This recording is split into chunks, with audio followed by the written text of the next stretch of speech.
ओम शांति। आज 13 जनवरी 2026 के बाबा के अनमोल मधुर महावाक्य सुनेंगे।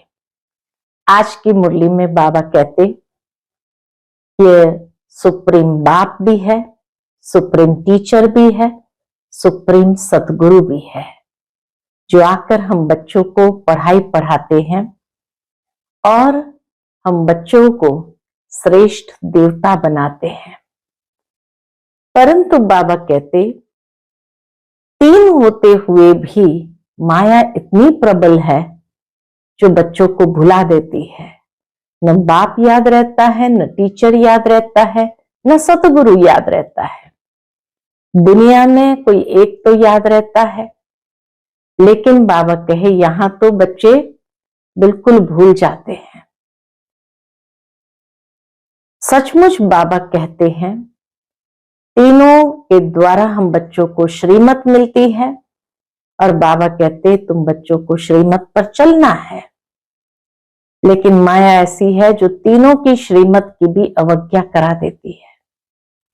विशेष जब बाप कहते हैं कि बच्चे चार्ट जरूर रखो, तो बाबा आज कहते हैं मुश्किल से 2% ऐसे होंगे जो चार्ट रखते होंगे। लिखते भी है, कुछ कुछ आत्माएं लिखती भी है चार्ट में, लेकिन लिखने के बावजूद भी सही श्रीमत के आधार पर नहीं लिखते हैं और फिर लिखना छोड़ देते हैं। क्यों? क्योंकि लज्जा आती है। जब देखते हैं एक दो बार लिख करके कि चार्ट हमारा ठीक नहीं है, तो फिर अंदर में लज्जा आती है, इसलिए छोड़ देते हैं।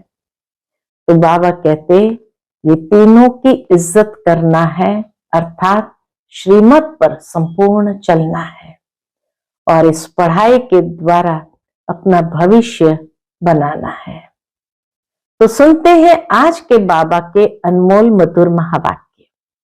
ओम शांति। मीठे बच्चे, बाप की श्रीमत का रिगार्ड रखना माना मुरली कभी भी मिस नहीं करना, हर आज्ञा का पालन करना।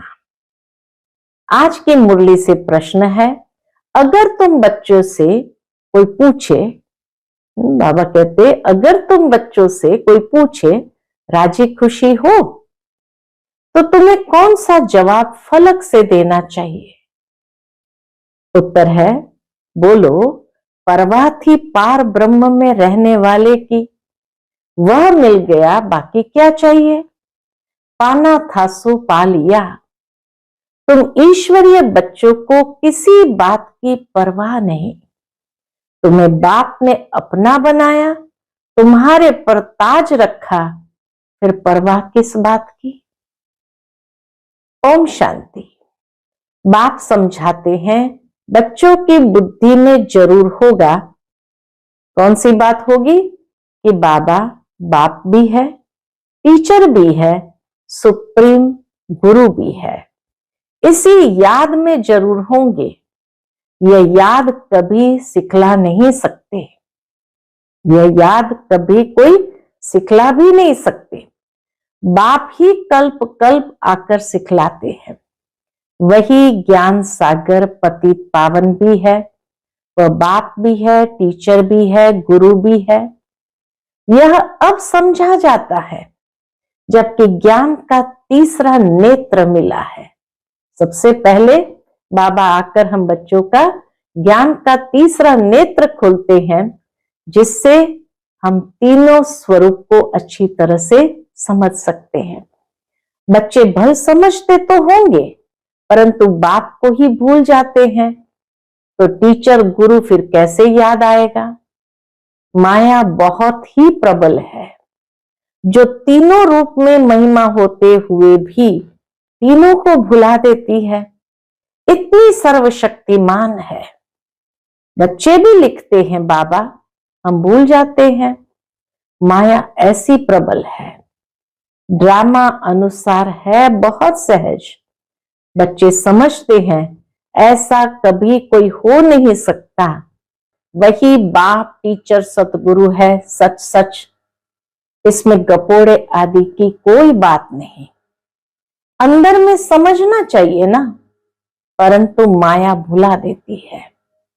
कहते हैं हम हार खा लेते हैं, बाबा को भी आकर कहते बाबा क्या करें, हम हार खा लेते हैं। तो कदम कदम में पदम कैसे होंगे? देवताओं को ही पदम की निशानी देते हैं, सबको तो नहीं दे सकते।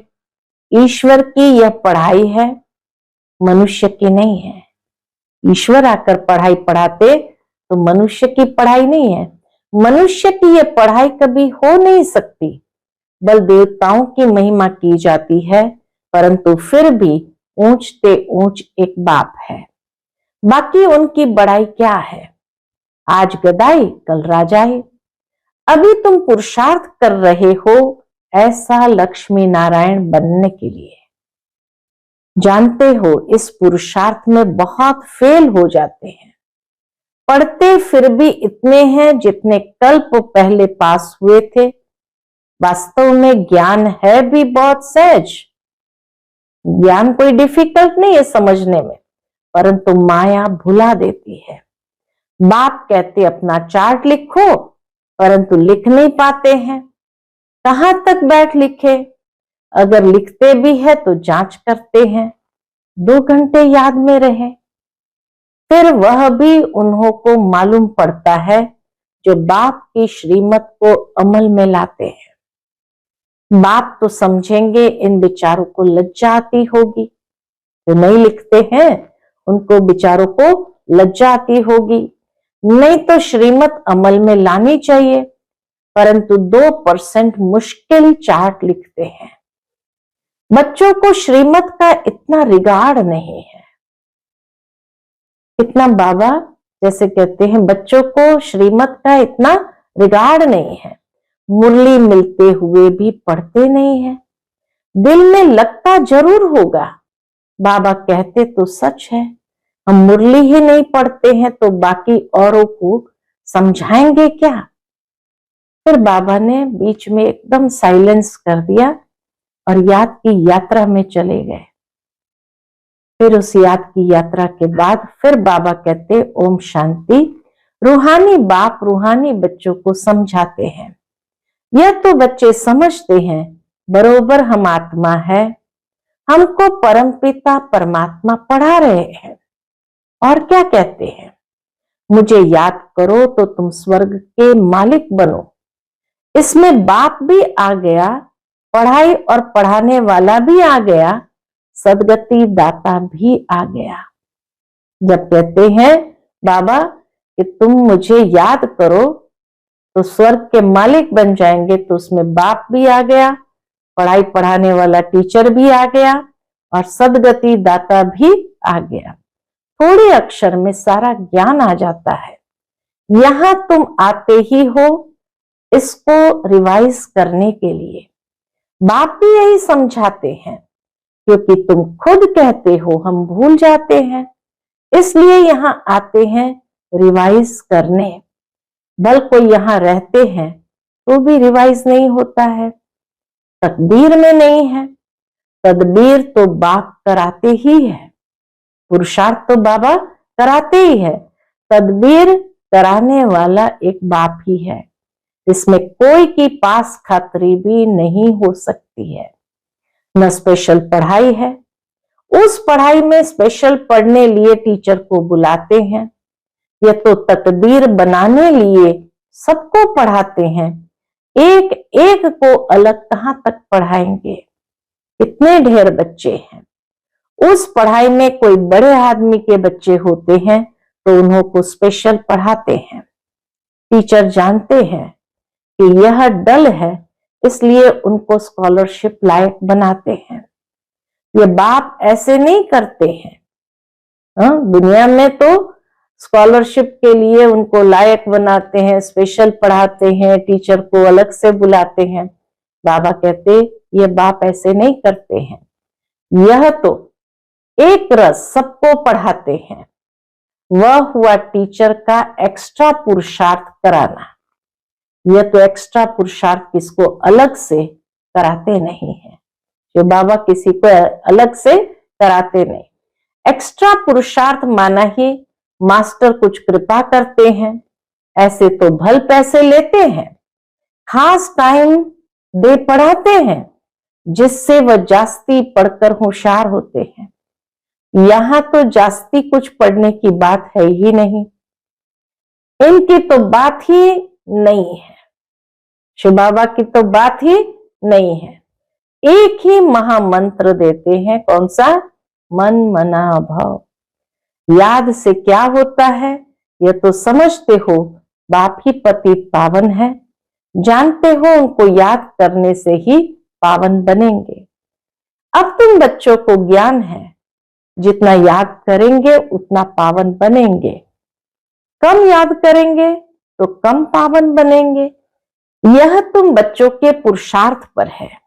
बेहद के बाप को याद करने से हमको ये लक्ष्मी नारायण बनना है। बेहद के बाप को याद करने से हमको ये लक्ष्मी नारायण बनना है। उन्हों की महिमा तो हर एक जानते हैं, कहते भी है आप पुण्य आत्मा हो, हम पाप आत्मा है। ढेर मंदिर बने हुए हैं, वहां सब क्या करने जाते हैं?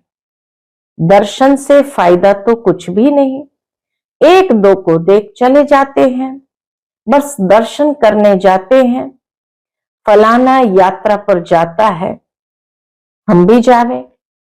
मंदिरों में जाते हैं दर्शन करने के लिए, अब वहां जाने के बाद आंखें बंद कर देते हैं, भगवान को प्रार्थना करते समय आंखें बंद कर देते हैं और फिर अपना वर्णन करते हैं, मैं नीच पापी खलकामी।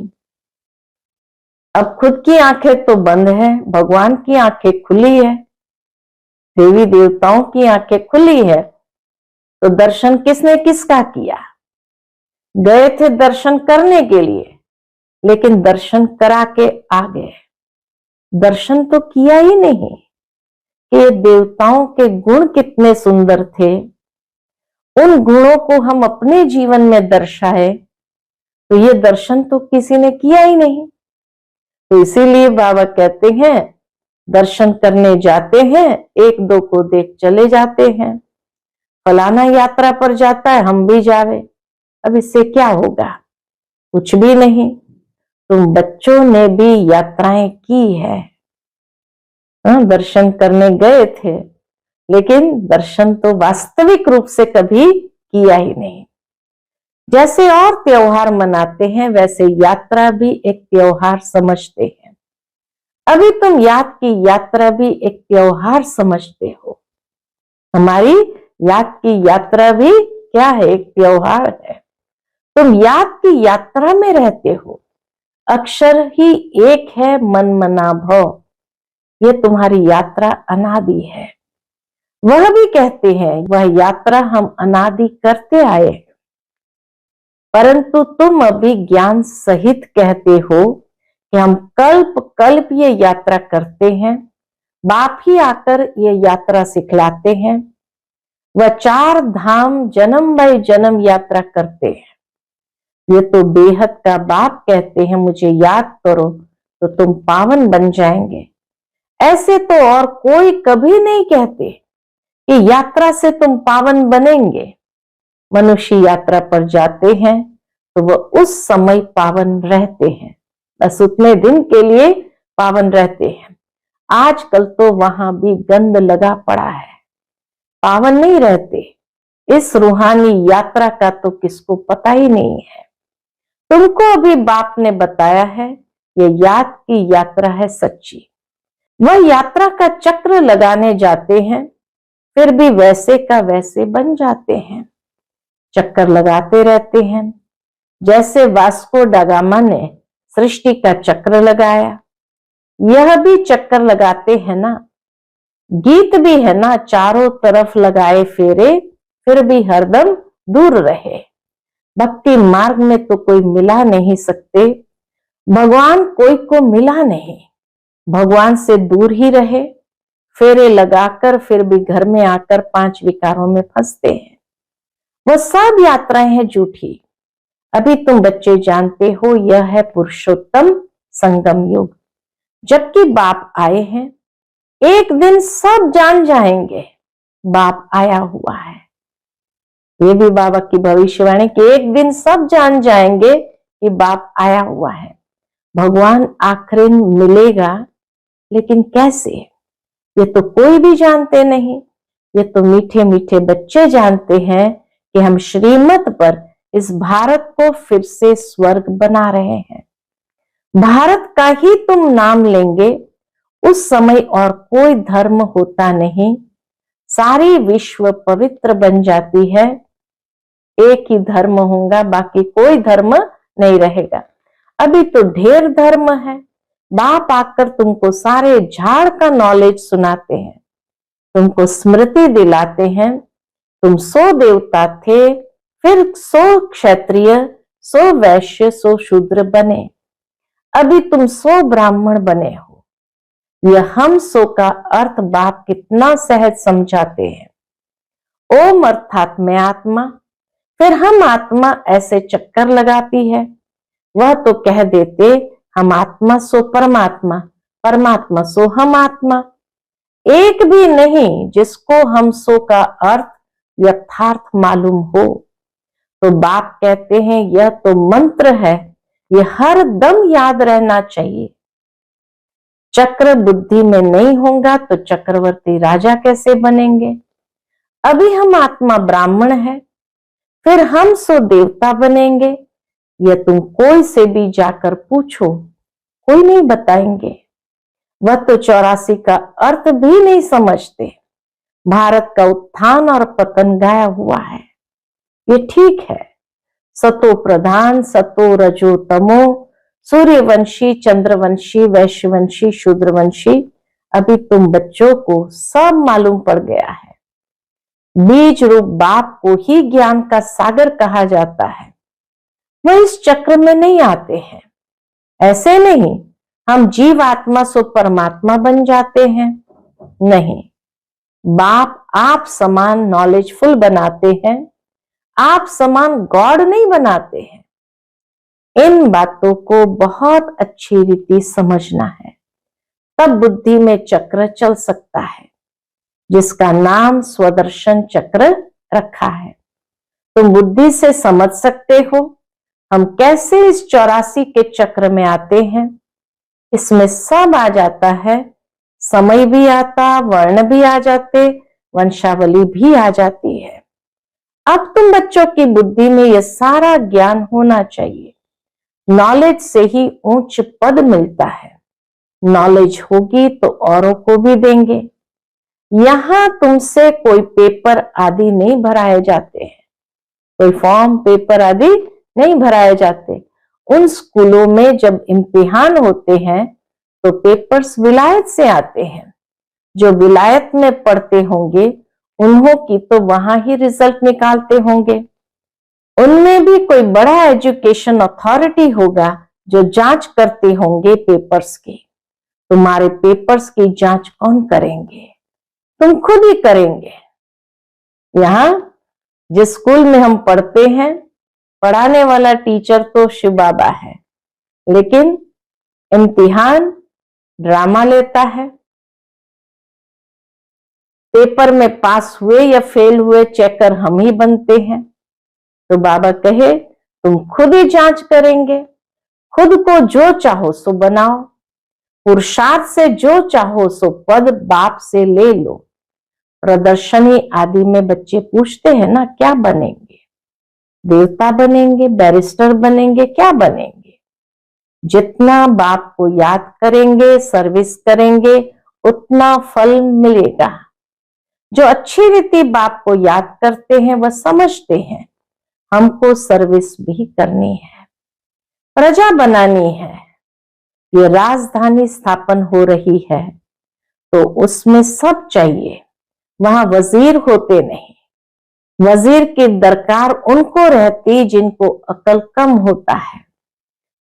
तुमको वहां राय की दरकार ही नहीं रहती है। इतने समझदार देवताएं हैं जो राय की दरकार ही नहीं रहती। बाबा के पास राय लेने आते हैं, स्थूल बातों की राय लेते हैं, पैसे का क्या करे, धंधा कैसे करे। बाबा कहते ये दुनियावी बातें बाप के पास नहीं ले आओ। हाँ, कहाँ दिल शिकस्त बन न जाए तो कुछ न कुछ आथत देकर बता देते हैं, ताकि बाबा कहे ये कोई मेरा धंधा नहीं है, मेरा तो ईश्वरीय धंधा है तुमको रास्ता बताने का। तुम विश्व का मालिक कैसे बनो, तुमको मिली है श्रीमत, बाकी सब है आसुरी मत। सतयुग में कहेंगे श्रीमत, कलयुग में आसुरी मत।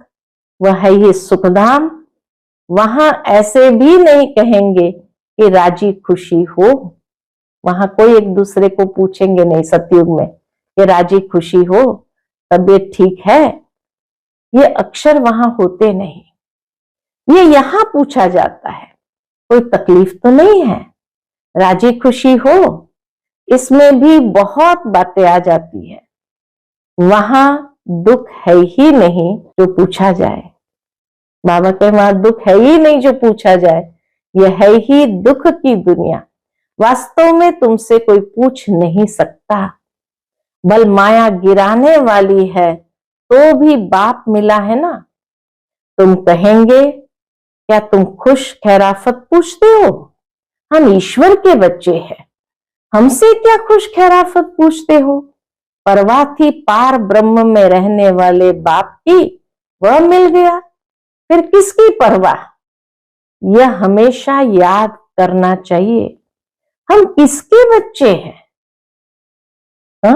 कोई अगर हमसे खुश खैराफत पूछे तो ये भी बाबा की इंसल्ट है कि हमारा चेहरा उनको अच्छा नहीं लगा, ठीक नहीं लगा, तभी उसने हमसे पूछा।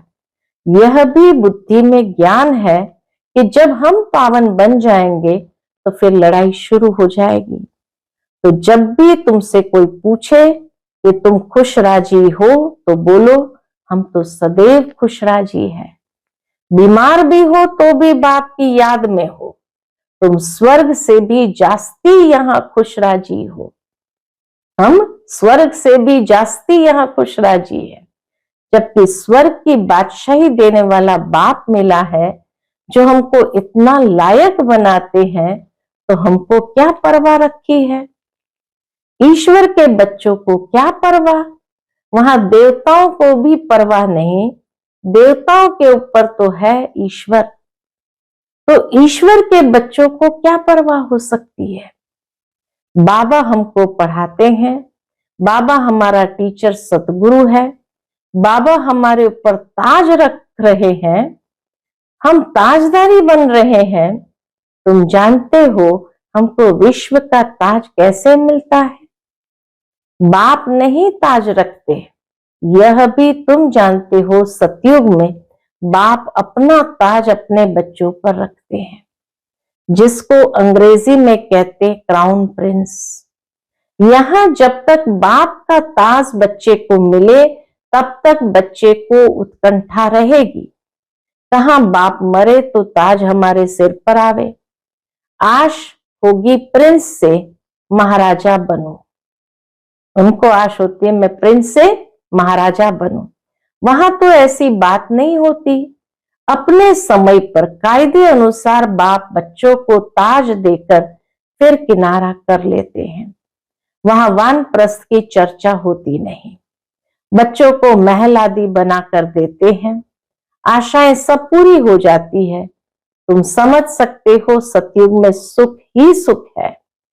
प्रैक्टिकल में सब सुख तब पाएंगे जब वहां जाएंगे, वह तो तुम ही जानो। स्वर्ग में क्या होगा, एक शरीर छोड़ फिर कहां जाएंगे। अभी तुम्हें प्रैक्टिकल में बाप पढ़ा रहे हैं, तुम जानते हो हम सच सच स्वर्ग में जाएंगे। वह तो कह देते हम स्वर्ग में जाते हैं, पता भी नहीं है स्वर्ग किसको कहा जाता है। जन्म जन्मांतर व अज्ञान की बातें सुनते आए, अभी बाप तुमको सत्य बातें सुनाते हैं। अच्छा, मीठे मीठे सिकिलदे बच्चों प्रति माता पिता बाप दादा का याद प्यार और गुड मॉर्निंग। रूहानी बाप की रूहानी बच्चों को नमस्ते। हम सब रूहानी बच्चों की रूहानी माता पिता बाप दादा को याद प्यार, गुड मॉर्निंग और नमस्ते नमस्ते। शुक्रिया बाबा, शुक्रिया। आज की मुरली से धारणा के लिए मुख्य सार है। पहली पॉइंट, सदा राजी खुशी रहने के लिए बाप की याद में रहना है। पढ़ाई से अपने ऊपर राजाई का ताज रखना है। दूसरी पॉइंट, श्रीमत पर भारत को स्वर्ग बनाने की सेवा करनी है। सदा श्रीमत का रिगार्ड रखना है। आज का बाप दादा का मधुर वरदान हम बच्चों के प्रति है, श्रेष्ठ तकदीर की स्मृति द्वारा अपने समर्थ स्वरूप में रहने वाले सूर्यवंशी पद के अधिकारी भव। श्रेष्ठ तकदीर की स्मृति द्वारा अपने समर्थ स्वरूप में रहने वाले सूर्यवंशी पद के अधिकारी भव। जो अपनी श्रेष्ठ तकदीर को सदा स्मृति में रखते हैं वह समर्थ स्वरूप में रहते हैं। उन्हें सदा अपना अनादि असली स्वरूप स्मृति में रहता है। कभी नकली फेस धारण नहीं करते। कई बार माया नकली गुण और कर्तव्य का स्वरूप बना देती है। किसको क्रोधी, किसको लोभी, किसको दुखी, किसको अशांत बना देती है, लेकिन असली स्वरूप इन सब बातों से परे है। जो बच्चे अपने असली स्वरूप में स्थित रहते हैं वह सूर्यवंशी पद के अधिकारी बन जाते हैं। आज का स्लोगन है, सर्व पर रहम करने वाले बनो तो अहम और वहम समाप्त हो जाएगा। सर्व पर रहम करने वाले बनो तो अहम और वहम समाप्त हो जाएगा। आज का अव्यक्त इशारा है, इस अव्यक्त मास में बंधन मुक्त रहे जीवन मुक्त स्थिति का अनुभव करो। उसके अंतर्गत बाबा कहते, जब आपकी रचना कमल पुष्प जल में रहते जल के बंधन से मुक्त है, तो जब रचना में यह विशेषता है तो क्या मास्टर रचना में नहीं हो सकती है? जब कभी बंधन में फंस जाओ तो अपने सामने कमल पुष्प का दृष्टांत रखो कि जब कमल पुष्प न्यारा प्यारा बन सकता है तो क्या मास्टर सर्वशक्तिमान नहीं बन सकते? तो सदा बन जाएंगे। अच्छा, ओम शांति।